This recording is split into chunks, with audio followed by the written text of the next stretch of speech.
এই মুহূর্তে আমাদের সঙ্গে রয়েছেন সিপিআইএম রাজ্য সম্পাদক এবং মুর্শিদাবাদে বামফ্রন্ট মনোনীত সিপিআইএম প্রার্থী মোহাম্মদ সেলিম। কথা বলবো সেলিমদা, আজকে প্রার্থী ঘোষণা হলো, একদিকে দলের সেনাপতি, অন্যদিকে আবার মুর্শিদাবাদের প্রার্থী, লড়াইটা কতটা কঠিন? লড়াইটা এবারে জমি হবে বলে সেনাপতি এবং সৈনিক তার মধ্যে কোনো তফাৎ নেই, সবাই মাঠে ময়দানে নেমেছি।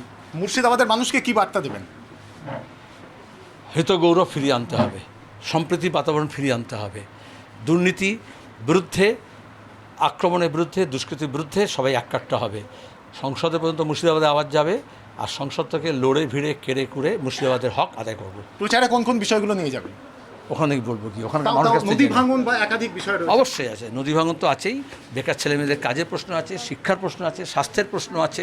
দুই বাংলার মধ্যে যাতে আরও বেশি আদান প্রদান বাড়ে, ব্যবসা বাণিজ্য বাড়ে, বর্ডার ট্রেড যাতে বাড়ে, এবং এই সমস্ত কালা ব্যবস্থা, কালো টাকা ব্যবস্থা, দুর্নীতি বন্ধ হোক, এবং লোকে খেয়ে পড়ে খেটে খুঁটে শান্তিতে সুস্বাস্থ্যে বাঁচতে পারে, তার জন্য লড়াই। আমরা কথা বললাম সিপিআইএম রাজ্য সম্পাদক মুর্শিদাবাদে সিপিআইএম প্রার্থী মোহাম্মদ সেলিমের সঙ্গে, এবং সাধারণ মানুষের, মুর্শিদাবাদের মানুষের কাছে মুর্শিদাবাদের যে সমস্ত সমস্যা, যে বক্তব্যগুলো তিনি এতদিন সড়কে বলতেন, সেই বক্তব্যগুলোকে যাতে সংসদে নিয়ে যাওয়া যায়, সেই বক্তব্যকে সামনে রেখেই কিন্তু সাধারণ মানুষের কাছে ভোট চাইবেন, মুর্শিদাবাদের মানুষের কাছে ভোট চাইবেন মোহাম্মদ সেলিম।